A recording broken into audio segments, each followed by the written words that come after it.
আসসালামু আলাইকুম এভরিওয়ান। এতদিন পরে এডিট করছি, ভয়েস দিচ্ছি, এত যে ভালো লাগছে, মানে ভালো লাগার কারণ ভিডিও এডিট করছি বা ভয়েস দিচ্ছি সেটা না। এতদিন পরে আমি পড়তে বসেছি, মাঝে 6 থেকে 8 দিন চলে গেছে, আমি বইটাও ধরিনি, মানে জাস্ট ভার্সিটিতে গিয়েছি এবং ভার্সিটি থেকে এসেছি। এবং এতদিন পরে যে পড়তে বসছে এটা অন্যরকম একটা শান্তি দিচ্ছে। এবং পড়াশোনা করলেই আমি সেটা আপনাদের সাথে শেয়ার করি, কারণ আপনাদের সাথে কানেক্টেড থেকে আমার পড়াশোনাটা খুব ভালো হয়। আপনারা এত পরিমাণ উৎসাহ দেন যে পড়াশোনার গতি আমার বেড়ে যায়। সো ভিডিও করা মানেই পড়াশোনা করা আমার জন্য, বা পড়াশোনা করলে আমি ভিডিও করি, এই আর কি। তো সকাল 4:30টার সময় ঘুম থেকে উঠে পড়তে বসতে বসতে 5টা বেজে গিয়েছিল। জানি একটু দেরি হয়েছে, কারণ সকালে ঘুম থেকে ওঠার পরে না আমার মনে হয় হাত পা কাজ করে না, মানে খুব ধীরে সুস্থে আমি কাজ করি এবং আমার কণ্ঠ না বের হতে চায় না, মানে কণ্ঠস্বরও বের হতে চায় না।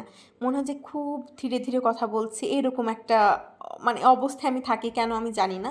তো পড়তে বসতে বসতে 5টায় বেজে গিয়েছিল এবং আমি 4.5 ঘন্টা পড়েছি। পড়ার মাঝে মাঝে আমি 10 মিনিট করে ব্রেক নিয়েছি এবং ওই ব্রেক টাইমটা আমি কাজে লাগানোর চেষ্টা করেছি আমার রুম পরিষ্কার করে বা অন্যান্য কাজগুলো করে, কারণ আমি ওই 10 মিনিটটাও চাই যে প্রপার ওয়েতে কাজে লাগাতে। এবং আগামী পরশুদিন আমার পরীক্ষা, ইন কোর্স পরীক্ষা। তো আমার পরীক্ষার সিলেবাস অনেক বড়, অনেক বড়, 12-13টা টপিক, এবং এই টপিকের মধ্যে মাত্র আমার 4টা কমপ্লিট হয়েছে অ্যান্ড অনেক অনেক টপিক পড়ে আছে। এজন্য বলতে পারছি না আজ কিংবা আগামীকাল আমি বিসিএসের কোনো পড়াশোনা করতে পারবো কিনা, মেবি পারবো না, কারণ এটা কমপ্লিট করতে আমার হিমশিম খেতে হবে, আমি খুব খুব ভালো করে জানি। এবং ম্যাম এইভাবে খুঁটে খুঁটে খাতা দেখে কোনো, মানে আমি যে একটু বানাই বানাই লিখবো বা আমি যে হচ্ছে একটু, মানে কোনোভাবেই সম্ভব না।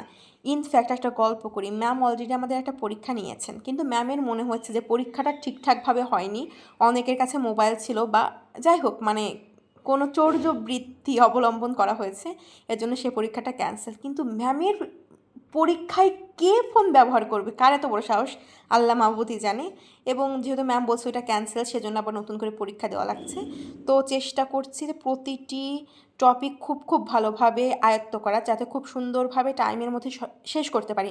এবং আপনারা আমার জন্য দোয়া করবেন যেন আমি টাইমের মধ্যে অন্তত শেষ করতে পারি। এই শেষ করতে পারি না বলে আমার সিজি এত খারাপ। তো এটাই ছিল আমার সকালের পড়াশোনা। তবে আজকে প্রচুর পড়াশোনা করব, তবে বিসিএস কেন্দ্রিক পড়াশোনা হবে না, পড়াশোনা সবই হবে ইন কোর্স পরীক্ষায় কেন্দ্রিক। তো এই তো ছিল সকালের পড়াশোনা, আমার জন্য দোয়া করবেন। আল্লাহ হাফেজ।